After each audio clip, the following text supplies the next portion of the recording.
Shambhu border पर बड़ी संख्या में किसानों का जमावड़ा था। 101 किसानों का जत्था जो है वो दिल्ली कूच करने को लेकर तैयार था और इस दौरान सुरक्षा के भी पुख्ता बंदोबस्त जो है वो किए गए थे। चप्पे चप्पे पर बैरिकेटिंग की गई थी और जब 1 बजे का समय आया, जब किसानों की तरफ से दिल्ली कूच का कॉल था, तो पुलिस और किसानों के बीच झड़प की भी तस्वीरें आई। पुलिस की तरफ से आंसू गैस के गोले भी दागे गए और इसके बाद किसानों की तरफ से जो दिल्ली कूच का कॉल है वो वापस लिया गया और 1 दिन का समय अब सरकार से बातचीत के लिए दिया गया है।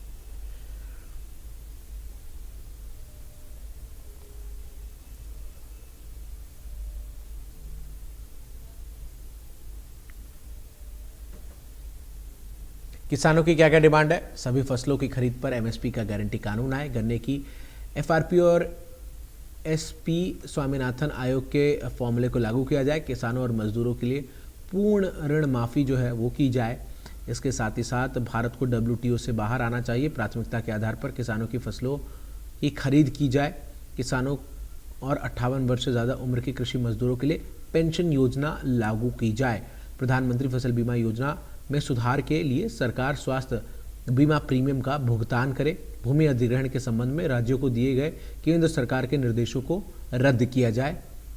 मनरेगा के तहत हर साल 200 दिनों के लिए रोजगार उपलब्ध कराया जाए। मजदूरी बढ़ाकर 700 रुपये प्रतिदिन की जाए। कीटनाशक बीज और उर्वरक अधिनियम में संशोधन कर फसलों के बीजों की गुणवत्ता में सुधार किया जाए। संविधान की 5वीं अनुसूची का क्रियान्वयन किया जाए। ये तमाम डिमांड जो हैं वो किसानों की तरफ से है। श्रमिकों के लिए न्यूनतम मजदूरी 26,000 रुपये प्रतिमाह करने की भी किसानों की तरफ से मांग जो है वो की जा रही है और पिछले दिल्ली आंदोलन की अधूरी मांगों को सरकार पूरा करे, इसको लेकर किसान लगातार प्रदर्शन की चेतावनी दे रहे हैं। जो जख्मियों की तादाद है 8 तो हॉस्पिटल में है नए हमारे लिए, उनमें सरजीत सिंह फूल भी हैं और बीकेजू बहराम के जुआ लीडर हरप्रीत सिंह उसको भी गंभीर चोट है। एक बहरू जी की यूनियन से उनके किसान का कान जो फट गया है, ये जो हमने हॉस्पिटल से मालूम किया है। जिस तरह से आज भारत सरकार ने बल प्रयोग किया, आप देखिए, एक बात मैं स्पष्ट करना चाहता हूँ, जहां का भी मीडिया हो, आपको हमारे हाथ में कोई मारू हथियार दिखा हो तो बोल दीजिएगा।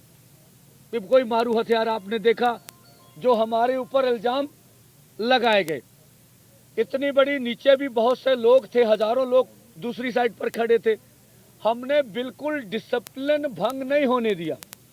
101 का जत्था गया था, वही आगे गया और 101 का जत्था अपनी कोशिश करके, जो भी कोशिश उनसे हो सकती थी, उनने कोशिश करके आगे बढ़ने की कोशिश की है।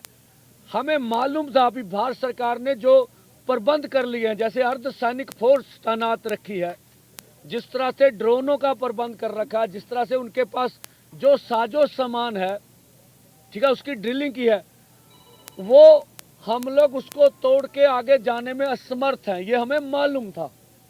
हम तो देश दुनिया को दिखाना चाहते थे।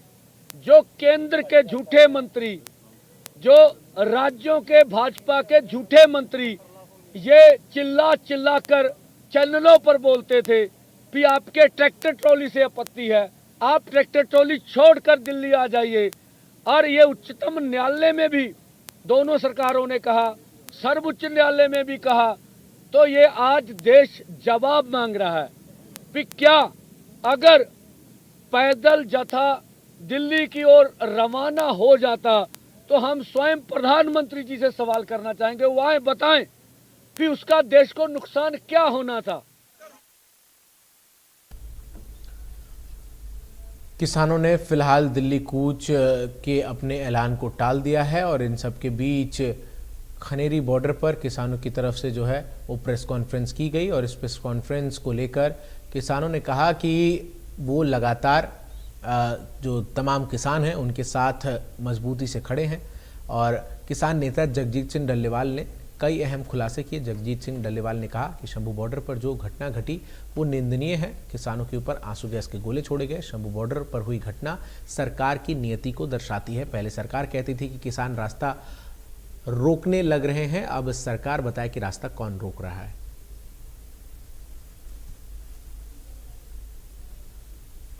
के अनशन के बीत जाने तक अगर सरकार कोई फैसला नहीं लेती, बातचीत के मूड में नहीं आती, तो फिर हम आगे जाएंगे। और फिर भी फैसला ये लिया गया था कि हम पैदल जाएंगे।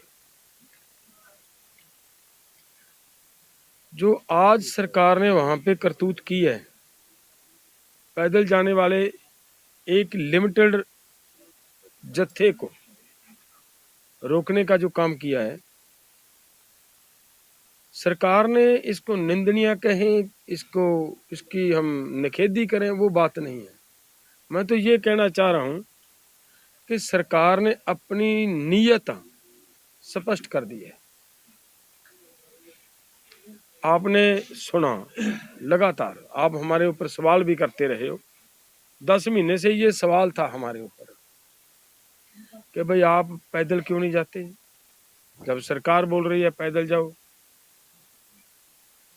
उसके बाद इनके मंत्रियों के बयान आए। थोड़ा समय पहले मेरे ख्याल 4 तारीख को गए थे हम, 4 तारीख को सुप्रीम कोर्ट की बनी हुई कमेटी के पास हम किसानों के मुद्दे उनको हैंड ओवर करने के लिए गए, तो उन्होंने भी उस समय यही बात कही कि आप पैदल जा सकते हो, पैदल जाइए। होम सेक्रेटरी, डीजीपी वहां पे बैठे हैं हरियाणा के। आज वो अपनी बात से पलट गए हैं।